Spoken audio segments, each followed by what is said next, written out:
This is the Relevant Podcast.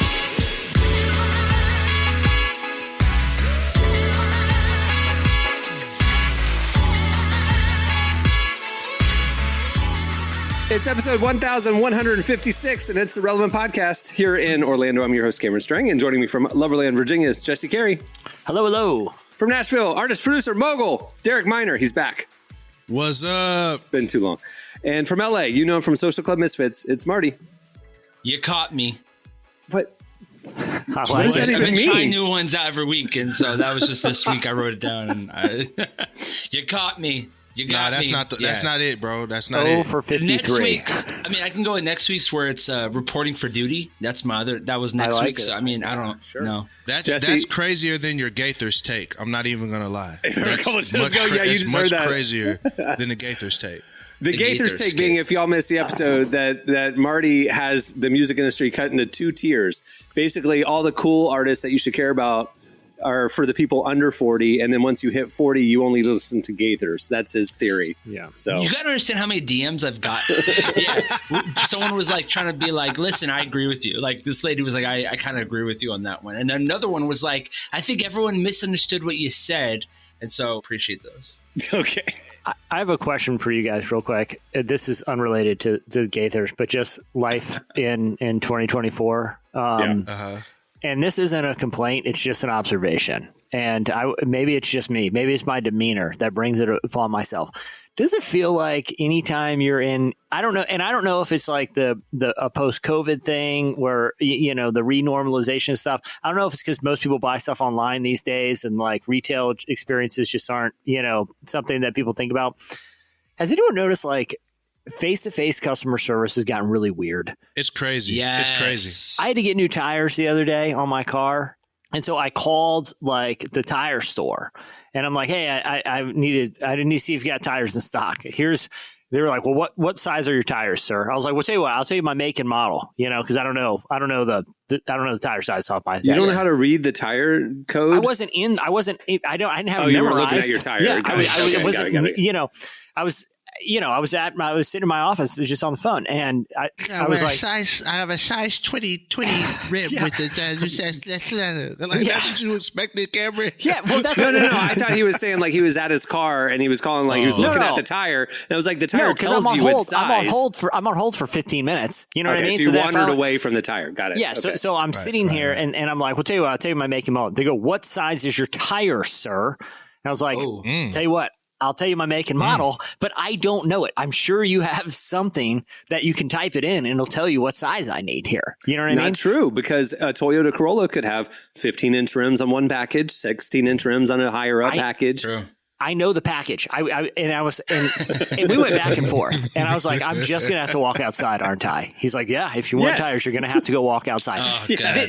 When you finally bring it in, they act inconvenienced even when you show up at your appointment. I know I sound like They don't a grumpy. even know who you are. Yeah, I think a tire store is a unique situation. It's always been like that. No, this is the Walmart Tire Super Center. Okay. That explains a little bit more. No, but I called context. Everywhere I called. It was just a big inconvenience. It was like people felt inconvenienced about having to do the service that they're advertising.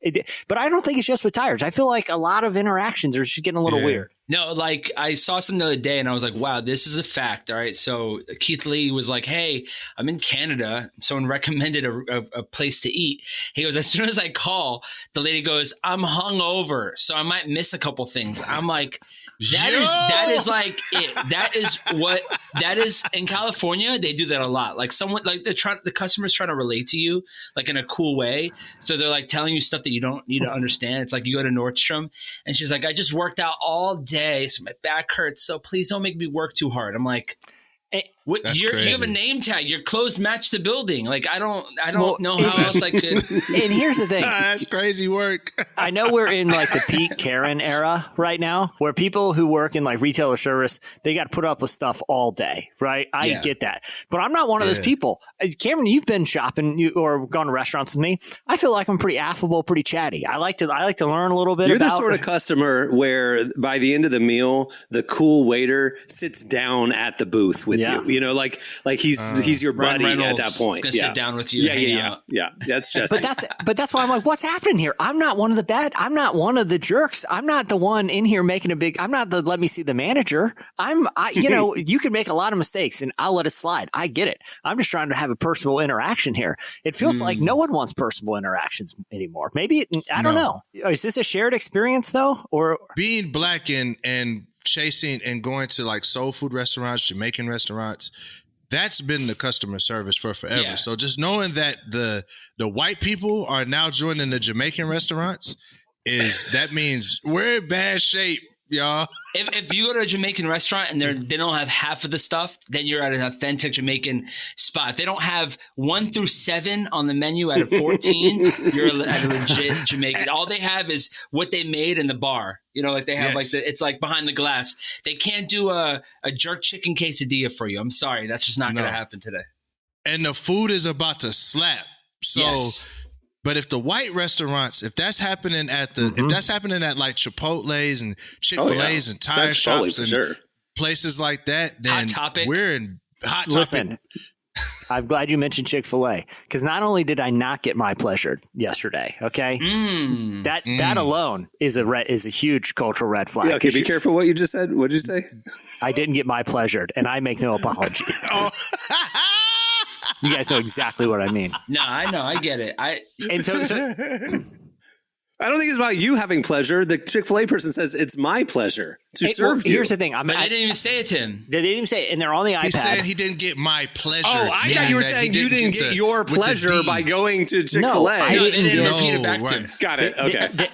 They're not only that, they're on the iPad, right? It was the drive-through iPad situation, which I appreciate. You keep it moving. Yeah. But I'm like, I want this with a small milkshake. I want this with a small milkshake. So you're like, so you want 2 milkshakes? I was like, well, yeah, but I'm They're ordering. Different. Yeah. Why are you making me feel weird? Like, just it was very un-Chick-fil-A like, and it was like, go ahead and pull forward. And it just.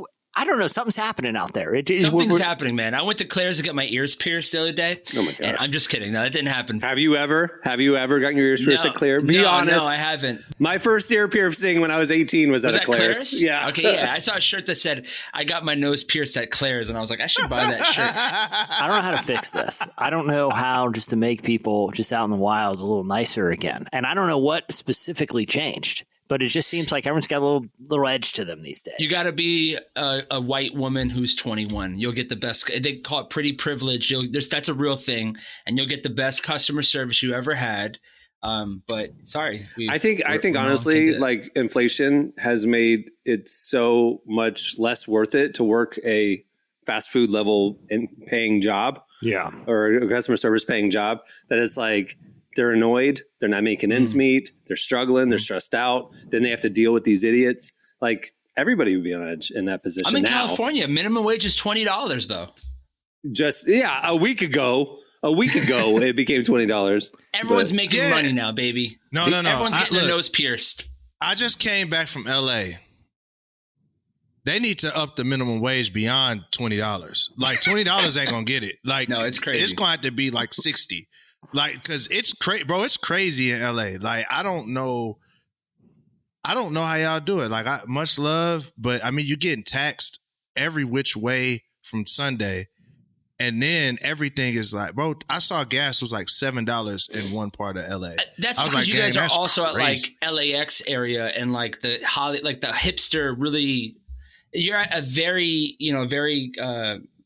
when people come in, I forgot the word. When people come out of town, like they go there to that spot. It's like the resort area in Orlando is going to charge way more than $7 nowhere in Middle Tennessee.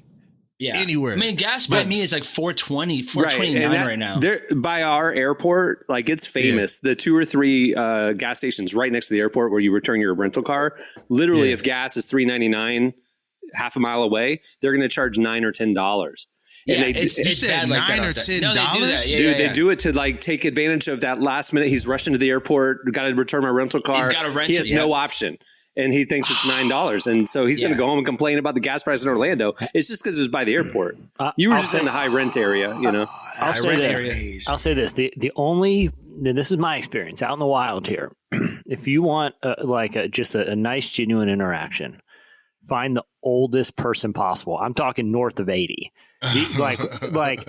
Because I got wiper blades too when I was getting my tires, and I've purposely sought out the cash register with the super old guy.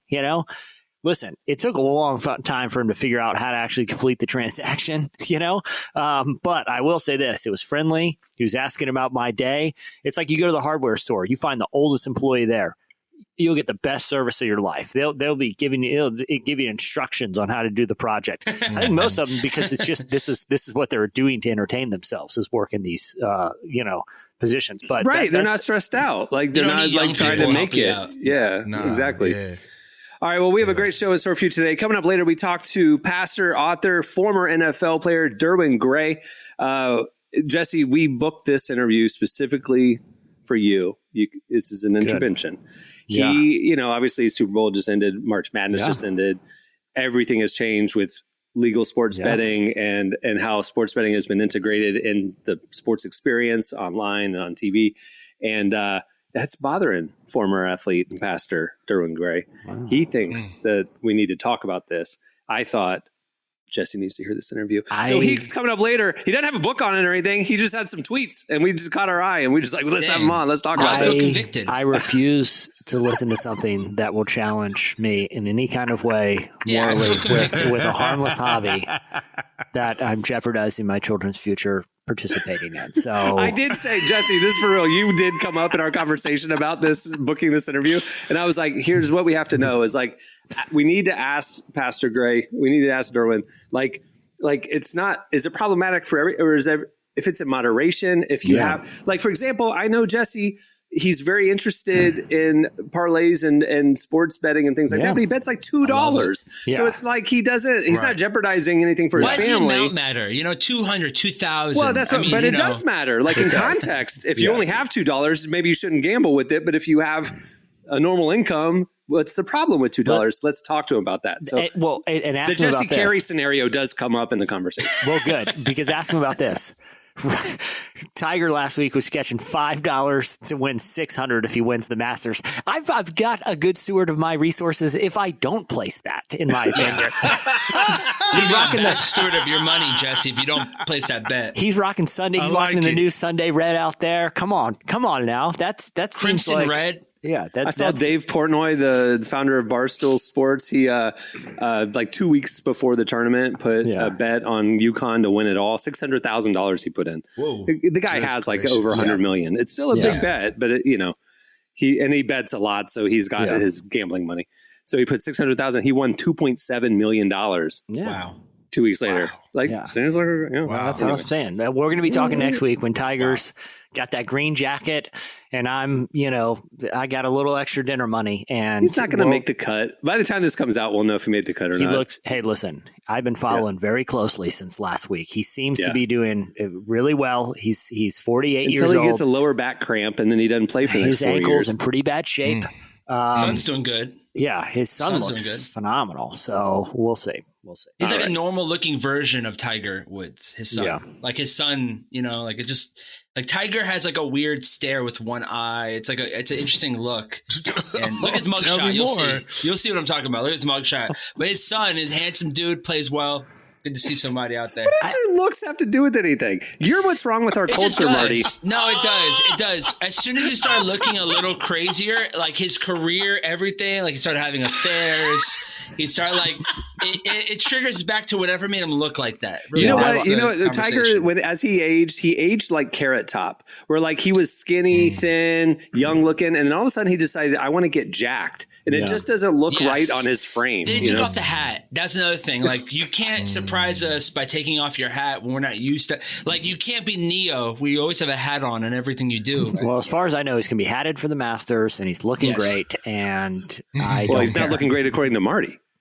Yeah, face wise, but it's no fair to compare a mugshot version of anyone. Anyone's like, they didn't look great in the mugshot. Well, what do you think? I have his mugshot on a shirt, Jesse. I don't know if that matters at all to this conversation, but speaking of mugshots, Hootie from Hootie and the Blowfish went to jail not too long ago. DUI. Really? He's real country. him and Morgan Wallen, but they use his mugshot, and his mugshot is awful. It's terrible, bro. But at least mugshots aren't. But it's bad because especially when you're used to seeing someone with concert stuff on, like they're at their peak, like you're seeing them on stage, got their haircut. Yes, mugshot is like a Tuesday at the gas station. You know what I'm saying? And at 3 a.m. Yoga, you know what I mean? It's bad. Here's my. It's a tough one, man. Here's my observation about mugshots, and I only know this from. I don't know a lot of firsthand. It's all celebrity stuff. When a celebrity looks terrible in a mugshot, I'm like, okay, obviously they were at a low point. They made a mistake. When a celebrity looks good and is smiling in a mugshot, that's a huge red flag. That means that person is probably a legit sociopath. Like the only people when you're like, is that a glamour shot? Is this a port? How did they get a headshot? How did they? That's true. They've been there before. Exactly. If the photo gets but better, like if they're all sweaty and disheveled, it's like, oh, they just had a bad night. They know the tilt. But you see some people like, oh, you know, they just had a bad night. Who among us, you know, like who hasn't thrown a chair off a roof? You know what I'm saying? Just got a while. But when they're smiling and look good, within their eyes are real wide, you're like, oh boy, they did whatever they're accused of. They absolutely did it. Like the Winona Ryder shoplifting mugshot. She was like, I've been doing this my whole life. Who cares? Yeah. Anyway, all right, Derwin Gray. Gonna put some conviction in y'all sports bettors coming up. No. Skip. But stay tuned. Up next, Emily joins us for Relevant Buzz. And this episode is brought to you by DraftKings.com. Offer code. Your first bet is free.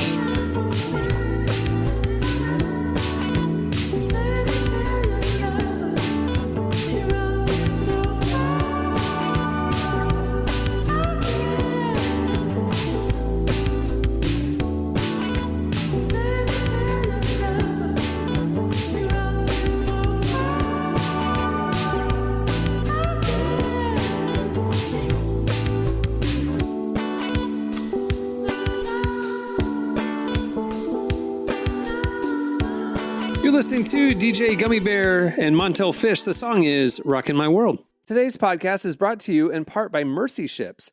Globally, 5 billion people lack access to surgical care. In sub-Saharan Africa, there's only one surgeon for every 200,000 people. Mercy Ships provides free, life-transforming surgeries for people who have little to no access to medical care. They help the blind see, straighten twisted limbs, remove deadly tumors, treat cleft conditions, and so much more. With state-of-the-art hospital ships, they provide safe surgery to children and adults living with treatable conditions, and it's completely free of charge. They do all this work with an all-volunteer crew of professionals who donate their time and talents. Surgeons, stewards, nurses, engineers, and more make the world a better place. Your donation today provides free, safe surgeries to people in desperate need of help. All gifts are matched, so please donate today at mercyships.org/relevant. Okay, it's time for Relevant Buzz. Please welcome to the show our managing editor downtown, Emily Brown. Hey, Emily. Hey, y'all. All right, tell us what's happening at the intersection of faith and culture this week. Okay, first thing I want to talk about is a surprising new show that was the #1 series on Netflix the week it premiered. And I say surprising because it was just pretty unexpected. It's called Testament, the Story of Moses, and it's a 3-part docuseries about the life of Moses. Wait, #1? Yeah, Like on it premiered #1 on Netflix's top 10 list, not just the US, but like global. Never heard of it. But is it in the U.S. #1, or is it like some random country making it globally #1? No, it was #1 in the US and like I think 90 other countries. It was like huge everywhere. What? Yeah, and then I saw this on a press release and like from Netflix. So this is like Netflix's official data, which they release weekly, showed that the show was #1 the week it premiered, and then it stayed in the top 3 the second week. It was #2 on the global charts and #3 in the US. Moses. Moses. I feel bad because I skipped over it to watch. Oh, you saw it? I didn't even seen it. I didn't even know it was out there. I was trying to figure out what's the name of it. I saw it. I saw it on the rankings. Like it was like, you know, trending this week, and it was like it was ranked up there. Okay, pretty that's high, interesting. Yeah. You're not trending for you, but you're talking the #1, 2, 3, 4 rankings. You saw it? Yeah, well, yeah, in the on Netflix where it has the, you know, this show's #1, this show's #2. That I didn't see it. Okay, Moses was up there. Yeah.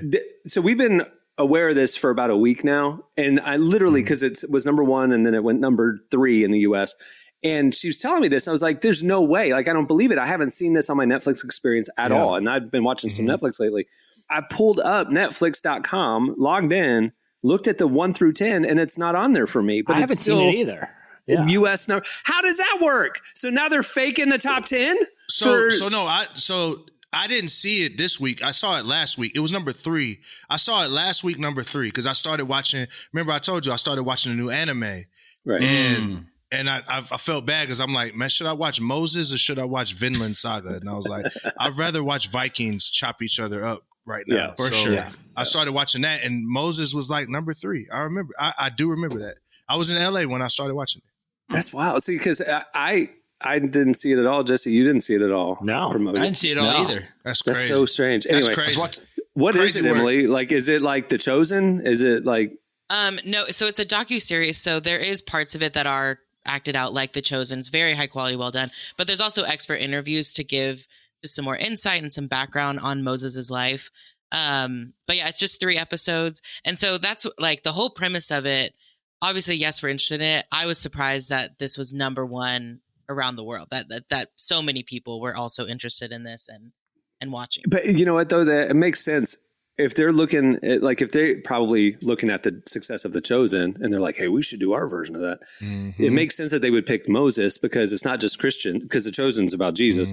Yeah. It makes sense Moses because Christians, Muslims, Jews all care about Moses. So from a global audience, it actually makes sense. And it's around a holy time. You know what I mean? Like the timing of it's great. Ramadan, Easter. Yeah, it premiered on Good Friday. Passover, guys. The You know what I mean? holiday. Like, this Boom, is boom. it. All I guess 3 my religions. thing is Moses seems like a saturated content vertical to me. I mean, you got the Wrigley Scott one from a couple years ago with the like rock Aaron monsters? Paul. Yeah, That's no, Noah. that was Noah. Wasn't that Noah? No, but you Yeah. got the one with Christian Bale, wasn't he? Exodus. Gods and Kings, Exodus. right? Gods Exodus. And Kings. You Oh, got, yeah. you Gods got and Kings. Charlton Heston. It just seems like we got a lot of Moses content out there. Yeah, we do. A little bit too much. Let's just be honest though. Like some of this stuff has been crazy. Like they take like a lot of liberty. Like I'm sure I didn't see the Christian Bale thing, but it looked like it didn't make any sense. It looked like it was going to be another Noah situation where we got rock monsters and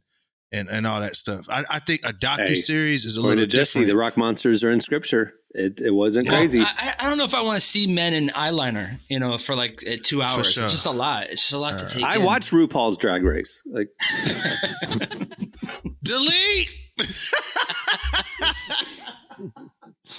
Well, now I'm intrigued. But it's a Now you is it- gotta watch this Emily, show. Yeah. what do we got next? Is it We a got three- getting canceled today. Emily, Emily, next it's a topic. it's a 3-part docuseries. yeah, 3-part. Yeah. I'm rolling out an album. Y'all trying to get me canceled. Keep going. 3 parts. What's A next? 3-part docuseries is sweet spot. Sometimes I'll watch one, and if I fire it up, I'm like 7. No, I don't got time for Yeah. that. I'm not getting 7 into, even if it's like a cool true crime conspiracy. It's like no.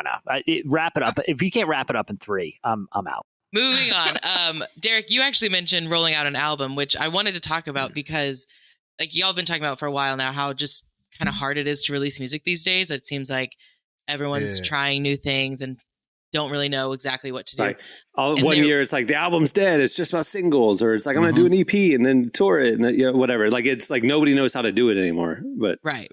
And there were a couple albums that actually were announced this week that really back up kind of what we've been saying, that artists are just trying new things. And one of the biggest artists in the world is Pharrell, who dropped a whole album last week, but he did not announce it at all. Pharrell released it exclusively on a website, blackyachtrock.com.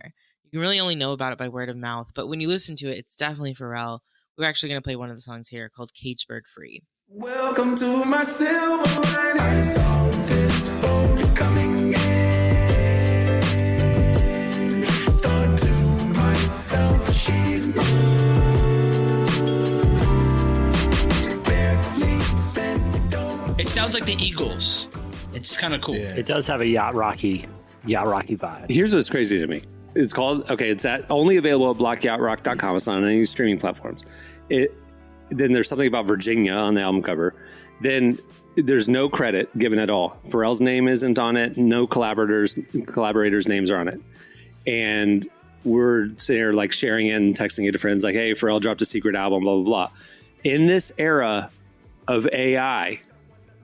Think about the future of this. If this album drops in the future and it sounds exactly like Pharrell, we know that they can do Pharrell AI vocals. We know that. I mean, this literally could be some kid in his dorm room throwing this up there, and all the hipster, music sites are going secret Pharrell album, and it actually is not, because Pharrell's never acknowledged it. Even now, a week later, he hasn't acknowledged that he dropped an album. I think 2 of the songs were on Louis Vuitton though. On the walk that he did. No, I know. This is legit, and we can all hear it and know this. But like, think about a year from now. You're right. Think about a year from now. We won't be able to know if that's actually Pharrell or not. You're going to have to take credit as an artist, Yeah. That's scary. Anyway. Yeah, like his friends promoted it, like Tyler the Creator and Pusha T, they shared it to their socials. Right, that's how we knew it was legit, is that his buddies who probably had a hand in it were pushing it out. But it is a killer album. It is good vibe. Well, I mean, like, I'll say this. I'll say it's a vibey. It's a good vibey album. Like some of them are, yeah. Okay, fair enough. I'm saying if you put it on, Cameron is crapping on Virginia right now. How dare you? First off, how dare you? Anyway, it was interesting that one of the biggest artists in the world drops a new project and didn't tell anybody about it. That's an interesting strategy. And then he put his name on it. Yeah. You don't have any access to it unless you go to this website and play it. It's so random. Do you remember when Kanye announced Donda 2 and then, big, whatever. Donda was great, groundbreaking, and then Donda 2. And then he decided on a whim to only make it available on his little stem machine. Yeah. So you had to buy a $200, $300 stem player, and then the album came preloaded on it. Mm-hmm. Okay, I bought it. Like, I have it. And I'm like excited to want to be one of the few people to hear the album. It was terrible. Really? It was all the songs that weren't good enough to make Donda. You know what I mean? It was the second one, which is crazy. It was terrible. That's what I'm saying. Like, he was doing exactly what Pharrell's doing. Exactly. Like, it's not on streaming. It's, niche, whatever. I'm like the idiot who paid $300 to hear that terrible album. At least Can Pharrell you put knows. other music on it? Yeah, you can load it. You just connect a USB. Yeah. You can load up whatever. It's actually it's an ingenious device, but you can like remove the vocals like if you and listened everything. to the album and you were like, I hate this. You don't like it? I get a refund. Kanye doesn't do refunds. Come on. Can you remove the stems of other songs you load on there? You load in an MP3, my friend, and it will remove all. You can manually control all the stems. You can do karaoke. Cool. That's really cool. It's really crazy. Yeah. But like I said, there's another album that was announced this week. Billie Eilish announced her album's coming out in May. And she said she's not releasing any singles before the album drops because she wants fans to hear the complete project, which I think in an era where a lot of artists are only dropping singles, it's really interesting that she doesn't want to give anything away. This is a great season for me, as far as I'm concerned. I love seasons like this. It feels like every 7 or 6-7 years, there's a reset in the music industry as how do you release music. And I enjoy this season where there's no rules because I feel like this is where the creativity and the new stars, I feel like the next stars for the next 10 years are going to be born now. This is when you're going to find artists that you're like, this is my guy, this is my lady. Like, this is when it happens, when everybody doesn't know what to do. Yeah. Before we wrap up, I do want to mention one more thing. It's kind of important. A documentary was released this week on YouTube that I want to tell you about. Obviously we know the modern worship scene, but in the 90s, there was a really huge worship scene exploding in the UK. It's where a lot of worship artists like Delirious and Matt Redman came out of. There was a label called Worship Together. And there's also a huge youth music festival called Soul Survivor that started in the 90s and was around for like 20 years. Well, last year, an investigation revealed that its founder, Mike Pilavachi, was actually quite abusive. And this new documentary talks about what happened and how it went on for so long. Not like Mark Driscoll abusive, like sexual abuse and stuff. Yes. Oh, my goodness. Yeah. And a few of the victims share their story, including Matt Redman and his wife, Beth. We've actually got a clip from Let the Light In, which is the name of the documentary right here. For me, the hardest question to answer is why it stayed around so long. And it's actually very complicated and nuanced. I mean, I'm this 13-year-old boy who's, been rescued out of being sexually abused. So I had this undying loyalty to him for sure. And also you love what God's doing through this ministry. You've got this amazing groundswell, this momentum. In a time where they're saying young people are leaving the church, we had tens of thousands of young people journeying with us. And it was just very evident God was breathing on this. It didn't feel like human momentum. It felt like something beyond that. It was going to be super hard to walk away from that. Oh my goodness. Yeah, it's really crazy. Yeah. Upsetting. So like I said, they share their story. They also call for just greater accountability and justice for victims in the church. Like I said, it's not an easy watch, but it is an important one, and you can watch it for free on YouTube. Well, for more of what's happening at the intersection of faith and culture, check out relevantmagazine.com every weekday where we're covering all that. All right. Well, thanks, Emily. Okay, stay tuned. Up next, Derwin Gray convicts Jesse. All right, let's do that. I don't receive, brother. I do not receive.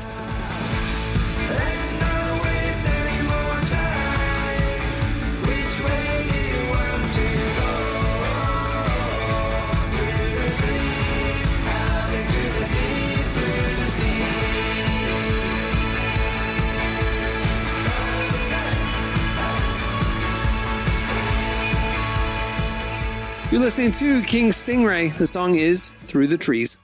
Well, today's show is brought to you in part by the new book, God, the Science, the Evidence.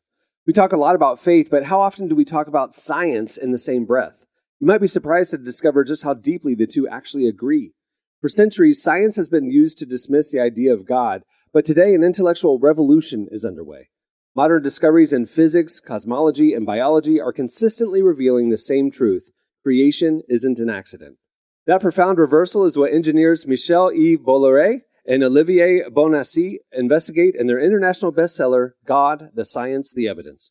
This book is a rigorous, evidence-based critique of materialism, inviting you to explore over a dozen scientific, philosophical, and historical domains. It shows that what was once seemed impossible, that science could point to a creator, is now supported by a vast and convergent body of evidence. With over 400,000 copies sold in Europe, this book is sparking a global debate. It's thoughtful, fascinating, and a powerful reminder that reason itself affirms the existence of God. Learn more and find out where you can purchase your copy today by visiting godthesciencetheevidence.com. Well, our guest today is Derwin Gray. He's an author and pastor of Transformation Church outside Charlotte. Over the last few months, he's noticed the rise in sports gambling addiction, especially with young people. It's an issue that he's been speaking about online, so we want to talk to him about this new trend. Here's our conversation with Derwin Gray.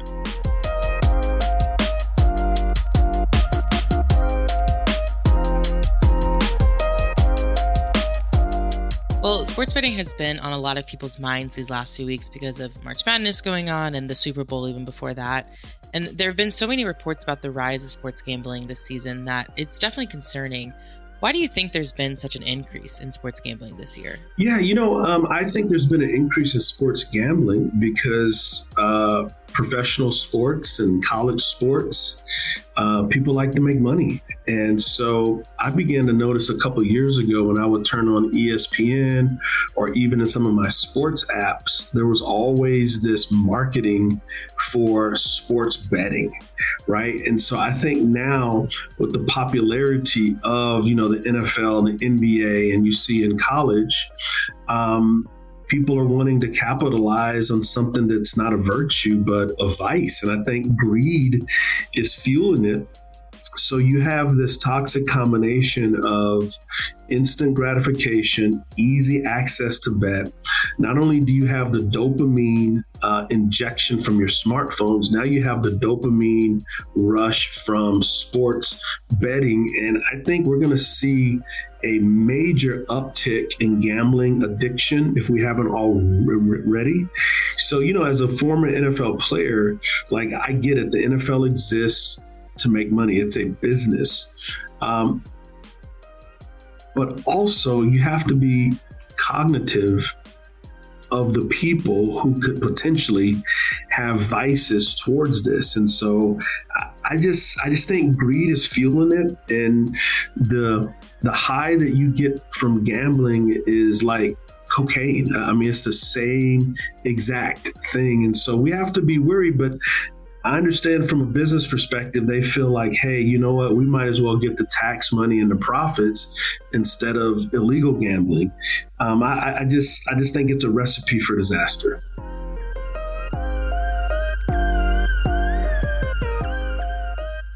Absolutely. I do agree. Gambling is so normalized in our society, too, that a lot of people don't see it as a big deal anymore. But why is it so dangerous? Yeah, well, the first thing is any form of an addiction holds you in slavery. So it's going to be financial, it's going to be mental, but also when you've got teenage kids who have access to this, that there's long-term implications. Any addiction is going to have a negative effect on your soul. It's going to have a negative effect on your family. All around, it is just not a good thing. And so I don't like the idea that professional sports are partnering with them, right? Even when I played in the NFL, there was always, from 1993 to 1998, as an NFL player, before the season starts in training camp, you always have this conversation about gambling and betting, and it's off limits for us. I think it's a recipe for disaster, but unfortunately, people care about money more than they care about people's souls. You mentioned teenagers are becoming addicted to it, and there's a lot of studies that show young people are the most likely to be addicted towards gambling. Why do you think they're so susceptible to it? Well, I think, I don't have any scientific data, but my intuition tells me one is they designed the apps to look like games. That's one. Number two, when you bet, it does create this dopamine rush. I have a really good friend. His name is Dr. Daniel Amen. He's one of the world leading neuroscientists. And so I was explaining to him that I love fishing. And I was saying my favorite part of fishing is not actually when I'm reeling in the fish. The favorite part is when I set the hook of what that fish could be. And he goes, that's called dopamine, Derwin. He goes, it's the excitement of the dopamine of it may be the biggest fish you've ever caught. It may be a fish you've never caught before. And so the best part about it is the surprise of what it's going to be. And so that dopamine rush is like, it creates these feelings. And so, from a gambling perspective, getting more and more dopamine rushes, you're chasing, what is it like for me to win, right? And so teenagers, particularly young men, their brains don't develop until they're like 25 to 27. And so we're putting that resource in their hands. So the best way to combat something is always teach, right? And so as parents, we need to teach about it. We need to educate and inform about it. But ultimately, when you legalize sports betting, what you're saying is, well, it's better for companies to make the money. It's better for the government to get the taxes than for it to be under the table. And so you're helping people after they get addicted. Now, I do want to ask you this. What about the guy who bets $2 on games here and there, or a group of friends who make fantasy football teams but with really low stakes? Is that dangerous too, or is that not really the issue we're talking about here? Well, I think it's all independent on the person and their spiritual maturity and their wiring. So for me, I don't gamble. But, if you're betting small amounts, I just like why? Just why, right? And what I'm more talking about is not just on the side with your buddies. I'm talking about a consistent rhythm of being preoccupied with betting versus, hey, if my school, Brigham Young, beats Utah, then a Utah football player has to buy me a steak. If we win, or if they win, I buy them a steak. I'm not talking about that. What I'm talking about is you've got the apps downloaded, you're following multiple teams, you got parlays. I'm talking about where it is overwhelming you, but that could be the way that it starts. I don't know. It depends on the disposition. If you have a history of addiction in your family, probably not a good idea. If there's people in your family who've had a history of gambling addiction, probably not a good idea.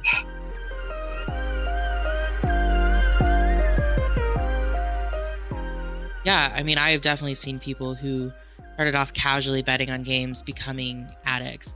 For someone listening to this who, maybe they don't have a full-blown addiction, but they're definitely walking toward that path, do you have any advice on how to course correct and get help? Yeah, so I am unapologetically a Jesus guy, a gospel guy. And I think at the end of the day, all of us are looking for something that this world has no capacity to give. All of us are looking for love. We're looking for purpose. We're looking for validation. We're looking for happiness. And I believe that the person of Jesus Christ is the ultimate love. I believe the person of Jesus Christ is the ultimate validation. I believe that he's the ultimate happiness. And happiness isn't always smiling. Happiness is a deep-seated purpose in alignment with God. And so what I would say to someone who has a need or feels a compulsion to bet, what happiness are you chasing? What do you think the money's going to give you? What do you think the dopamine high is going to give you? Because the reality is, the more you splash yourself with dopamine, you're going to need it more. Dopamine was designed by God to be a slow drip for fight or flight, right? So it's not designed just right? So what is it that you're looking for in gambling that you don't think that Jesus can give you? So that's number one, where I would start. Number two, if you are in full-blown addiction, there is no shame in asking for help. At 53 years old, I believe the strongest people are the people who quickly ask for help. Hey, give me direction, show me the way, because weakness is the ultimate sign of strength, because Jesus can only help people who are weak enough to ask for it. And that's when we're stronger. Number three is I would actually take some time to study the neuroscience of gambling, the neuroscience of dopamine hit and what that does to your body. Like, you literally have withdrawals, and even with our smartphones, like our smartphones and particularly social media apps are designed to give us dopamine hits so that we can be on our phones more, because social media companies aren't giving us their apps for free. We are the product. And so it is finding ourselves in a rhythm of God's grace when we feel longings that we think creation can give to us. We go, no, only God can give me this, right? And so I enjoy sports. I love sports. It's a beautiful, all of creation God created, and it was good. And we just have to be wise, because there's a lot of people who've lost things. And I've had former teammates as NFL players. When you get done playing, you don't have that dopamine rush that you had from playing. And I've seen a lot of my friends lose a lot of money chasing that rush in casinos.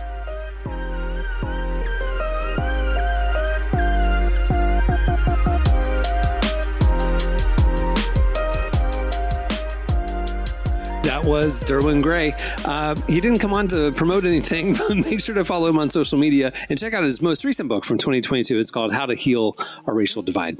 All right, stay tuned. Up next, it's your feedback.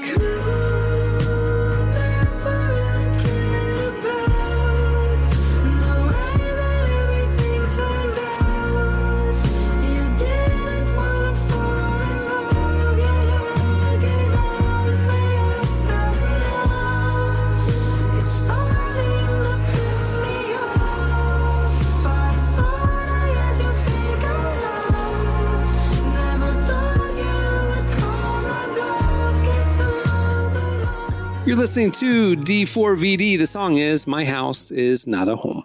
Well, today's podcast is brought to you in part by the new book, Confessions of a Christian Alcoholic. Author Jonathan Seidel knows firsthand how even believers can get stuck in shame and destructive habits, especially when it comes to one of society's biggest obsessions, alcohol. In Confessions of a Christian Alcoholic, he details his spiral into disordered drinking and shares the 4-step process he eventually used to break free. There's hope for alcoholics who become Christians and for Christians who become alcoholics. Find Confessions of a Christian Alcoholic wherever books are sold. What if you could change a child's life with just $10? Right now, thousands of vulnerable children in East Africa are suffering from jiggers. It's a painful, preventable parasite that burrows into their feet. Soul Hope is the only organization treating it through foot washing, medical care, and durable closed-toed shoes that protect kids long after treatment. $10 may not seem like much in today's world, but when we come together, those small gifts add up to big change. Join the 10 for 10 campaign. $10 protects 10 small toes. Visit soulhope.org/10 to give now. One small gift makes a big difference. Again, that's soulhope, SOLE, hope.org/TEN. It's time for your feedback. Last week, we asked you the most annoying or absurd thing you've experienced at a concert or a large gathering. You heard us at the beginning of the show reference the Gaither conversation. It led into the concert-going conversation and how people over 40 like to sit down. And so Jesse advocated for stools, chair pants, and other things at a concert. This should be more prevalent and more common. But we thought about concert experiences where like you're in the pit and you're stuck behind somebody with their girlfriend on their shoulders. You can't see anything. What's the most annoying or absurd thing you've experienced at a large gathering or concert? You hit us up on X at Relevant Podcast. Here's a few of our favorites. Alex brings up a good point here. And I think he's on to something. He said tall people making their way up to the front. I propose a system that is height-based. It needs to be like a group photo. If you're tall, it's like a junior high basketball photo. You know, like you put the tall guys in the back. No, that's not fair. It is fair. I can't help it that I'm 6'2". I paid the same amount of money you short. All right, well, I'll put it this way. If that's the case, short people should pay more money. I don't know. I think this is one situation where it's height-based discrimination based on just the physics of sightline. You know? Short people got to pay more money. I'll do it. Short people got to pay more money. Derek is the guy who doesn't return his shopping cart after he puts his groceries in the trunk. He just leaves it there because he's like, I paid my money. Because good people who care about others will go return the shopping cart. If you're a good person who care about others, you're tall, you're going to be in the back. You're going to be in the back. No. Think about the short king who can't see Eminem because you're standing in front of him. But what I'm saying is, this. If you're like, I want to make sure that I can see, it's almost like, what's that, the Disney pass or whatever. We all paid the same price for the tickets, but if you want a front row in front of all the tall people, then I think you should pay the fast pass so you can get to the front. They can't see the show. So they have to pay more to live because they're short? That's not fair. I have to pay more to live too. I got to sit them little seats on that airplane. They don't give me a reduction because the Delta seats is smaller. I got to sit on there. You done folded your knees into your chest and then took a whole nap with a blanket. You know, studies show that taller people make more money. I like the height system. Studies show taller people make more money. Fair. And I'm trying to keep it. So I agree with Adam Davis. I like this one. This also applies to church concerts.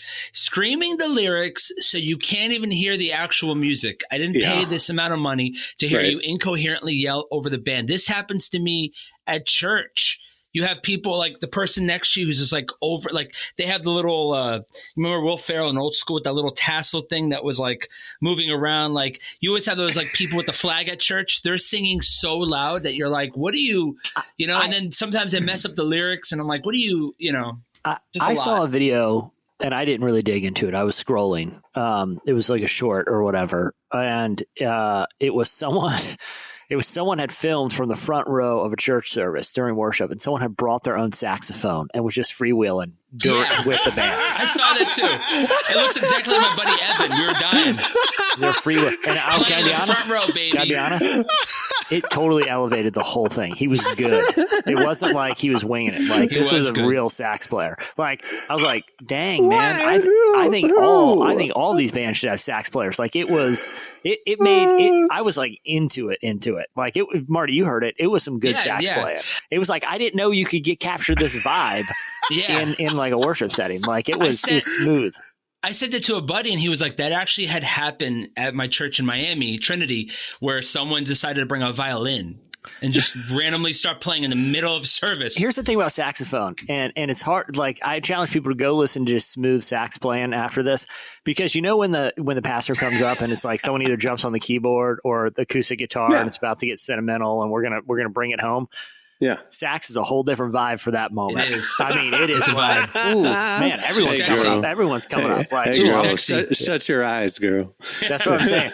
Every head bowed, every eye closed, ladies and gentlemen. I get like growing up charismatic and Pentecostal churches, like the ladies would bring their tambourines and stuff, and they're going to contribute that way. But when you go to charismatic conferences, somebody's bringing a shofar, and there may be multiple shofars. Jesse and I went to a Jesus Culture worship conference once, and Banning Liebster, the head of Jesus Culture, had. I don't know if actually you were at this one. It was they had in the back left corner in the balcony is where he had the shofar section. He made the flag people and the shofar people. Yeah, because otherwise they'd come up to the front. So they banned them all up in the front, and he put them in the back corner of the balcony. And they were over there like, you could hear them back in the background. And it's hard to do it. It's hard to blow a shofar. Like most people are like it's a skill. get hyped up and they're like, and when the time comes, they're like, they can't do it. That's so even I don't worse. know if I'm supposed to tell this story or not, but I'm gonna tell it. So I was in Nashville and I was at this church. I'm not gonna name the name of the church. No. It was smallest church. It's small. It was in the middle of the hood, and apparently Justin Bieber's mom. I have no clue whether it was Justin Bieber's mom or not. Was there, and this was over a decade ago. And she's like, pray for my son because he grew up in church, but Pray for my son. The industry is trying to get him, right? Next thing I know, guys bring out shofars and swords, and they pray for like an hour. Yeah, swords. And it was just like I don't know what the heck the swords were for. I've seen that. But they just like it was like some Viking stuff, bro. Like no lie. I don't even know if that was Justin Bieber's mom. It could have been just a random white lady that was finessing the game, but but she said she was Justin Bieber's mom. I just remember shofars and swords. So, man, the charismatic. I grew up Pentecostal. I grew up PAW, Pentecostal Assemblies of the World. It could get weird. It can get weird, but it's a beautiful thing. though. I loved every moment of those shofars. It was going out. Well, I love the saxophone in the short clip that I saw. It totally elevated the entire whole situation.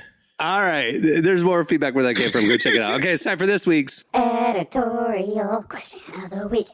All right. Well, at the beginning of the show, Jesse was talking about you're sounding more and more like the get off my lawn kind of cranky old man. It's the opposite. I'm more of, hey, I'm not the get off my lawn. What happened to everybody? What's the deal with customer service? We were all vibing Jesse was out talking here. about customer service, bad customer service experience, and it got us thinking. We all see the Karen clips, stuff like that, but it is getting common. Like we're seeing stuff in real life. This isn't just on the internet. This is like we're all experiencing it. So we want to know the most awkward or bad customer service experience you've seen. Hit us up on X at Relevant Podcast, and we'll read our favorites on next week's show.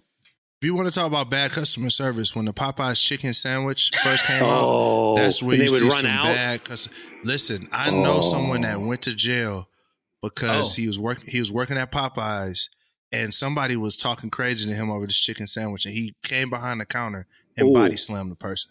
Wow. See, I've seen those clips on the internet, but not in real life. That person was no big deal. The person, but it's too, I know someone that knows somebody. They were like, oh yeah, that's so-and-so who grandmama live over on the west side. And I was like, it is. So yeah, that's the craziest thing I've ever seen. They literally body slam somebody in a Popeyes. Wow. You gotta love that chicken from Popeyes. Yeah, that chicken. All right, hit us up. That was a good joke right there. All right. Love that chicken from Popeyes. All right. Well, before we wrap things up, I want to thank Derwin Gray for joining us. He didn't come on to promote anything, but we just saw him talking about stuff online that was timely and important, and we wanted to bring him on to expand on that conversation. I love it when we get a chance to do that. But do follow him on social media and check out his books. Like I mentioned, his 2022 one, How to Heal Our Racial Divide. He's also got The Good Life, Limitless Life, God Do You Hear Me, and a bunch of others. Check them out on Amazon. Also, while you're checking things out online, check out issue 114 of Relevant. It features amazing conversations with King's Kaleidoscope, Rainn Wilson, Julie Chen Moonves, Mike Todd, Brooke Lidgerwood, and others. You can read it for free at relevantmagazine.com. Just click the magazine tab. It is presented by The Covenant, streaming now on Apple TV. All right, on that note, we'll wrap it up. I'm Cameron Strang. I'm Jesse Carey. I'm Derek Miner. I'm Marty. Oh, I got a new single out with Miles Minnick, Mission, and DKG Kai called One Squad. We dropping a project called Highlight Tapes next week. It's going to be crazy. I know some of y'all said y'all was going to... Next Friday? Next Friday's the full album? So we're dropping a single today, full album. Listen, I know y'all had New Year's resolutions. Y'all know I don't do them, but I know y'all did it. Y'all said y'all was going to lose 20 pounds. This album is going to help. This album's going to help because you probably went up about 10 pounds. It's a gym album, huh? It's okay. This is for the gym. This is going to help you get back right. Love it. So get the single, and then next week we're going to do the album, and y'all let me know how y'all feel about it. We'll see you guys on Tuesday. Have a great weekend, everyone.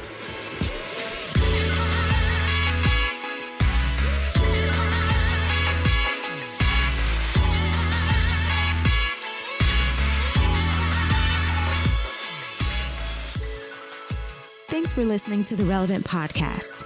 Check out our features, interviews, and news updates every day at relevantmagazine.com. And make sure to follow Relevant on Facebook, Twitter, and Instagram for the latest. For more great podcasts, browse the shows on the Relevant Podcast Network, which you can find at our site. And while you're there, don't miss the all-new era of Relevant Magazine. A new issue releases every other month at relevantmagazine.com.